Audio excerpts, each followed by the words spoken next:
सप्रेम नमस्कार मित्रों, मैं डॉक्टर विजय कुलकर्णी आज आपके सामने नागार्जुन जी की कविता अकाल और उसके बाद इस पर चर्चा करने के लिए आपके सामने प्रस्तुत हूँ। वैसे नागार्जुन जी का वास्तविक नाम वैद्यनाथ मिश्र था। इन्होंने सर्वहारा वर्ग का जो दर्द है, पीड़ा है, इसे अपने कविता के माध्यम से प्रस्तुत करने का प्रयास किया है। वैसे इनकी कविता समाजवादी कविता कही जाती है। यह यात्री तथा नागार्जुन इस नाम से साहित्य लिखते हैं। निम्न मध्यम वर्ग की पीड़ा दर्द इनके कविता के माध्यम से प्रस्तुत होता है। हम देखते हैं प्रस्तुत कविता का नाम है अकाल और उसके बाद। अब अकाल का शब्द सूखा पड़ना, मराठी में दुष्काळ। अकाल की स्थिति क्या है और उसके बाद की स्थिति क्या है, इस कविता के माध्यम से नागार्जुन ने प्रस्तुत किया है। हम देखते हैं उस पर चर्चा करते हुए। पहले निम्न मध्यम वर्ग की स्थिति क्या है यह देखना आवश्यक है, क्योंकि अकाल की तो स्थिति हमारे सामने आ ही जाएगी, लेकिन पहले निम्न मध्यम वर्ग का जीवन कैसा होता है। हर दिन मेहनत किए बिगर उनके घर का चूल्हा जलता नहीं है। जिस दिन मेहनत नहीं करेंगे उस दिन घर परिवार भूखा सो जाएगा। ऐसी स्थितियां निम्न वर्ग के लोगों की होती है। उनकी पीड़ा कहीं पर समाज के सामने आनी चाहिए, क्योंकि जब दिन भर मेहनत करने के बाद वो अपने घर चले जाते हैं, उनके परिवार के वो छोटे छोटे बच्चे बड़ी अपेक्षा से उनकी तरफ देख लेते हैं, उस पिता की तरफ कि पिता ने कुछ ना कुछ खाने के लिए लाया होगा, और इसी अपेक्षा से वह सारा परिवार उनकी ओर देखता है। और माता पिता की इच्छा यही होती है कि अपने परिवार का लालन पालन हो, और इसलिए वो रात दिन मेहनत करता है। कई घरों में जिस दिन काम नहीं लगता उस दिन चूल्हा तक जलता नहीं है। ऐसी स्थितियां समाज में है।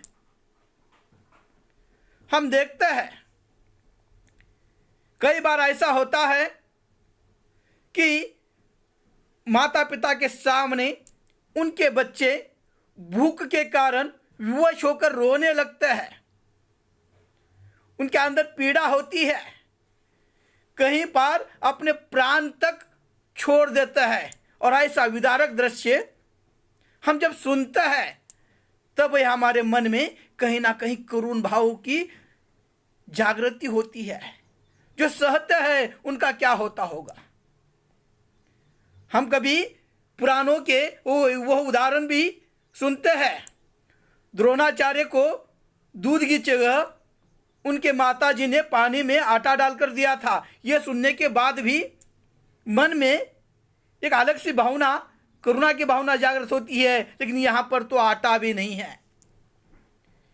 इस निम्न वर्ग का जो दुख है, जो उनके जीवन में पीड़ा है, उस पीड़ा में वहां पर मनुष्य विवश हो जाता है। घर में रोटी नहीं होती, अनाज नहीं होता, चूल्हा नहीं जलता, जिस दिन काम नहीं करते, कार्य नहीं करते। और जीवन का सबसे बड़ा दुख क्या है? तो जीवन का सबसे बड़ा दुख एक माँ बाप के जीवन में यही है कि उनके आंखों के सामने उनके छोटे छोटे बालक रोटी के कारण, भूख के कारण विवश होकर प्राण छोड़ रहे हैं। यह विदारक दृश्य उन स्थितियों में सामने आ जाता है। और ऐसे ही विषय को लेकर 1952 में लिखी गई यह कविता अकाल और उसके बाद नागार्जुन जी द्वारा लिखी गई इस कविता में हम देखते हैं, इन्होंने जो वर्णन कविता के माध्यम से किया गया है, उस वर्णन में जब प्रकाश डालते हैं तब हमारे सामने उस अकाल की, उस सूखे की, मराठी में दुष्काल की स्थिति हमारे सामने एक चित्र बनकर खड़ी हो जाती है। और उसमें कहा गया है, कई दिनों तक चूल्हा रोया, चक्की रही उदास, कई दिनों तक कानी कुतिया सोई उनके पास,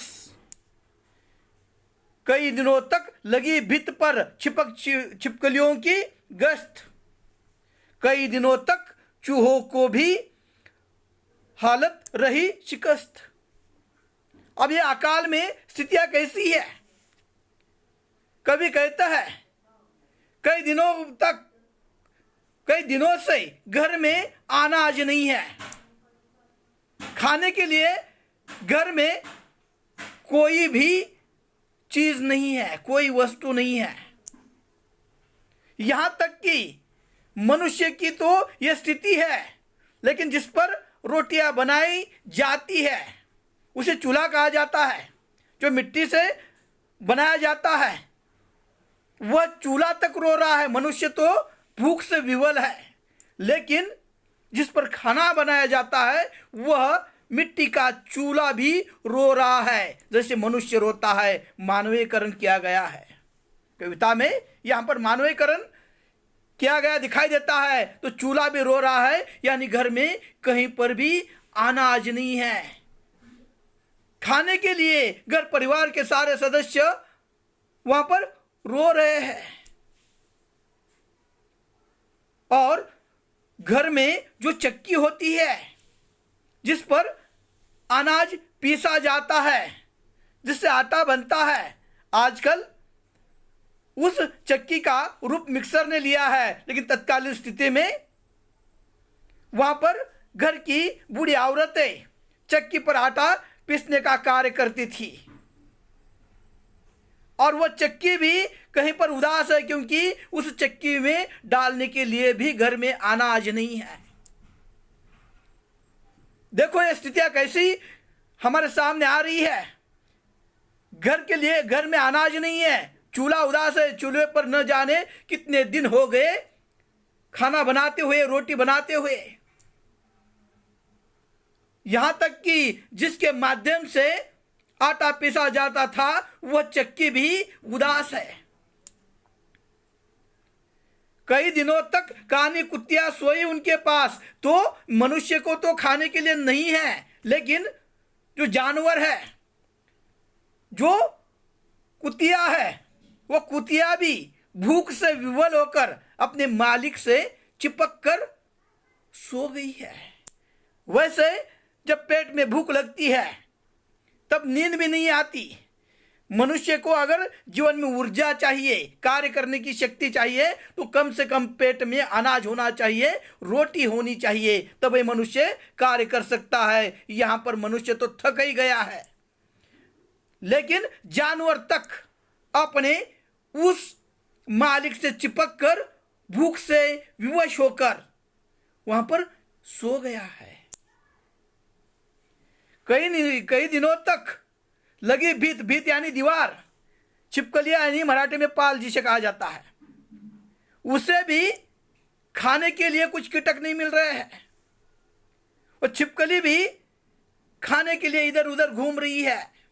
कई दिनों तक लगी भीत पर छिपकलियों की गश्त, वो इधर उधर घूमती है, लेकिन उसे तक कुछ खाने को नहीं मिल रहा है। अनाज तो नहीं है, लेकिन उस छिपकली को जो दीवार पर इधर उधर घूमती है उससे भी खाने के लिए कुछ नहीं मिलता। इतनी विवशता इस अकाल में दिखाई देती है। कई दिनों तक जो चूहे घर में होते हैं वह भी विवश है, उन्हें भी कहीं वहां पर दाना नहीं मिलता अनाज का खाने के लिए। वो हार गए हैं अनाज का दाना ढूंढते। इतना भी अनाज घर में नहीं है। यह अकाल के दिनों की स्थिति है, और इसीलिए कवि यह सामाजिक स्थिति हमारे सामने प्रस्तुत करता है। इन अकाल के दिनों में निम्न वर्ग के जीवन में क्या पीड़ा होती है। निम्न वर्ग ही नहीं, जो जो मेहनत करते हुए अपना जीवन यापन करते हैं, उनके घर की स्थितियां होती है। और इस अकाल के कारण यहां तक कि मनुष्य तो भूखा है, घर की चूल्हा रो रहा है, वहां पर घर की जो चक्किया है वह भी उदास है, दीवार पर घूमती हुई छिपकलियों को खाने के लिए नहीं मिल रहा है, जो चूहे हैं वह भी वहां पर भूखे हैं, उसे भी कुछ नहीं मिल रहा है, जानवर जो कुतिया है उसे भी रोटी का एक टुकड़ा नहीं मिल रहा है। यह अकाल के दिनों की स्थितियां है और इससे मनुष्य विवश हो गया है।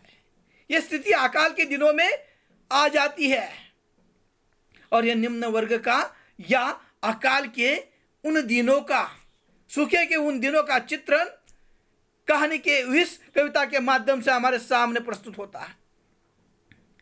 और इसके बाद कवि हमारे सामने उस अकाल के बाद की स्थिति प्रस्तुत करते हैं। अकाल के बाद के स्थिति प्रस्तुत करते हुए वो कहते हैं, दाने आए घर के अंदर कई दिनों के बाद, धुआं उठा आंगन से ऊपर कई दिनों के बाद, चमक उठी घर भर की आंखें कई दिनों के बाद, कोए ने खुजलाई पांखें कई दिनों के बाद। यानी अब अकाल के बाद घर में अनाज आ गया है और इसलिए घर में खुशी है, सबके चेहरे वहां पर खुल गए हैं, चेहरे पर मुस्कान आ गई है, क्योंकि अब खाने के लिए मिलेगा, अनाज मिलेगा, रोटी मिलेगी। और यह कई दिनों के बाद यह उस घर की स्थिति आ गई है, घर से अब धुआं निकल रहा है। न जाने कितने दिन हो गए उस रोटी की सूरत देखकर, लोटे में पानी देखकर, लेकिन उसके बाद आज हम देखते हैं इस कविता में अकाल के बाद की स्थिति हमारे सामने आ जाती है। और वो कहता है कि कई दिनों के बाद घर के उस चूल्हे से धुआं निकल रहा है, घर के अंदर अनाज आ गया है और घर की आंखों में, घर परिवार की आंखों में एक चमक दिखाई दे रही है। वो चमक किस लिए है? अब अनाज मिलेगा, अब रोटी मिलेगी, अब खाने को मिलेगा। और कोए ने भी अपने जो पंख होते हैं वो खुजलाई है। यह कई दिनों के बाद हुआ है। कोए ने खुजलाई पांखें कई दिनों के बाद। और इस तरह से कवि नागार्जुन जी ने यहाँ पर हमारे सामने अकाल और उसके बाद इस कविता को प्रस्तुत करने का प्रयास किया गया है। इसमें अकाल की स्थितियाँ सामने आ जाती है। वर्तमान में भी हम देख लेते हैं, भले ही कुछ कारणवश घर में बैठना पड़ रहा है, लेकिन उन दिनों में भी जो आम परिवार होता है, जो हर दिन मेहनत करता है, मेहनत करने के बावजूद ही उनके घर का चूल्हा चलता है, ऐसे परिवार के प्रति हमारी संवेदना होनी चाहिए और उनके मन में जो जो पीड़ा है वो हमें समझनी चाहिए, उनकी संवेदना समझनी चाहिए। अकाल के दिनों का ये वर्णन कविता के माध्यम से किया तो गया है, लेकिन वर्तमान में भी कुछ कारणवश यह स्थितियाँ हमारे सामने दिखाई दे देती है। नमस्कार।